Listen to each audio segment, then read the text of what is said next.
24 जनवरी 2023 वो तारीख है जिसने भारतीय उद्योगपति गौतम अडानी के लिए कई चीजें बदल दी। हिंडनबर्ग की इस रिपोर्ट में अडानी ग्रुप पर भ्रष्टाचार के गंभीर आरोप लगाए। आखिरकार हिंडनबर्ग क्या है और उसने ये रिपोर्ट क्यों बनाई और अडानी के खिलाफ ही क्यों? Adani Group companies are continuing to face backlash after a report from Hindenburg Research. 24 जनवरी को हिंडनबर्ग की रिपोर्ट आते ही अडानी ग्रुप ने इसका खंडन कर दिया था। A major short seller, Hindenburg Research. Hindenburg research LLC एक निवेश फर्म है जो न्यूयॉर्क शहर में स्थित है। 6 मई 1937 जर्मन का एक एयरशिप जिसका नाम हिंडनबर्ग था और उसमें आग लग जाती है और 35 लोगों की मौत हो जाती है। यह एक बड़ा हादसा था जिसमें हाइड्रोजन गैस भरी थी और एक साथ 100 लोगों को भेजा गया था। इस हादसे को टाला जा सकता था परंतु नहीं। इसके बाद नेथन एंडरसन ने हादसे को ध्यान में रखते हुए 2017 में हिंडनबर्ग रिसर्च नाम से एक फर्म स्थापित की। जिस प्रकार एयरशिप हिंडनबर्ग के हादसे को रोका जा सकता था उसमें इंसान की गलती थी, उसी प्रकार हिंडनबर्ग रिसर्च ऐसे डिजास्टर जो फाइनेंशियल है जिन्हें रोका जा सकता है उसे ढूंढती है और लोगों के सामने रखती है जिससे लोगों का पैसा बच सके।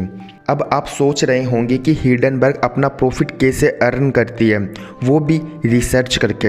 हिंडनबर्ग शॉर्ट सेलिंग से प्रॉफिट अर्न करती है। अब आप सोच रहे होंगे कि शॉर्ट सेलिंग क्या होती है, चलिए इसके बारे में बात करते हैं। जब आप शेयर मार्केट में कोई शेयर खरीदते हैं और शेयर की प्राइस बढ़ती है तो आपको प्रॉफिट होता है, लेकिन एक तरीका और है। जब शेयर की प्राइस घटती है जब प्रॉफिट होता है उसे शॉर्ट सेलिंग बोला जाता है। हिंडनबर्ग शॉर्ट सेलिंग से ही अपना प्रॉफिट अर्न करती है।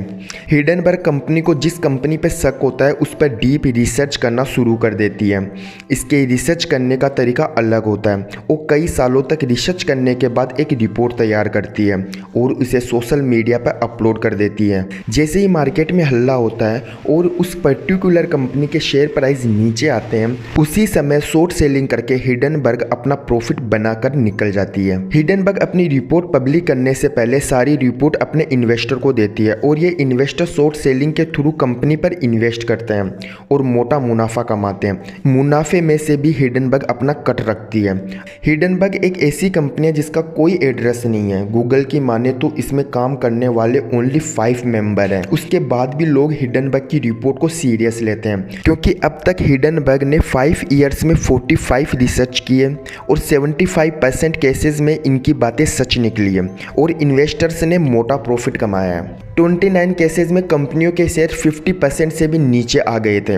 अडानी ग्रुप की रिपोर्ट से पहले हिंडनबर्ग ने निकोला पर रिपोर्ट बनाई थी जो इलेक्ट्रॉनिक व्हीकल बनाती थी, जिसके शेयर ही नहीं निकोला कंपनी पर केस भी हुआ था और उसकी मार्केट वैल्यू $34 बिलियन से घटकर $1.3 बिलियन पर आ गई थी। इस बार हिंडनबर्ग ने अडानी ग्रुप को निशाना बनाया और 106 पेज की रिपोर्ट बनाकर अपनी वेबसाइट पर रिलीज की। इस रिपोर्ट में 88 क्वेश्चन पूछे गए अडानी ग्रुप से और 720 साइटेशन थी। साइटेशन मतलब जो हिंडनबर्ग ने कहा उसके प्रूफ थे। और रिपोर्ट का टाइटल था दुनिया का तीसरा सबसे अमीर आदमी कैसे कॉर्पोरेट हिस्ट्री की सबसे बड़ी ठगी कर रहा है।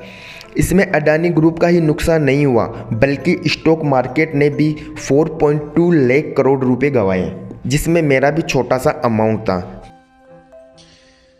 चलिए टॉपिक पर वापस आते हैं।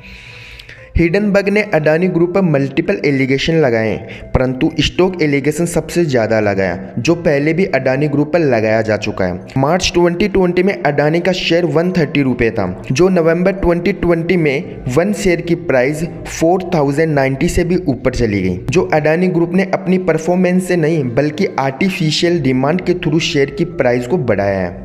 सेबी के अनुसार कोई भी स्टॉक मार्केट में रजिस्टर्ड कंपनी 75% से ज़्यादा शेयर खुद नहीं रखेगी जिससे मार्केट फेयर तरीके से चल सके, परंतु अडानी ग्रुप ने 75% शेयर अपने पास रखे और बाकी 25% शेयर उसने UAE सिंगापुर में खुद की कंपनी बनवा के इन्वेस्ट करवाया और फेक डिमांड क्रिएट की जिससे मेजोरिटी कंट्रोल अडानी ग्रुप के हाथ में पहुंच गया इनडायरेक्टली। ऐसा हिंडनबर्ग की रिपोर्ट में बताया गया। इसके अलावा SBI और LIC ने भी अडानी ग्रुप में इन्वेस्ट कर रखा है, जिसमें LIC ने 74,000 करोड़ रुपए लगा के शेयर खरीदे हैं और SBI ने भी हजारों करोड़ों के शेयर खरीद रखे हैं। और SBI ने जो लोन दिया है वो अलग है। अडानी ग्रुप पर जो हिंडनबर्ग के एलिगेशन लगाए हैं क्या वो सही हैं? जानने के लिए हमारे चैनल से जुड़े रहिए। Thank you.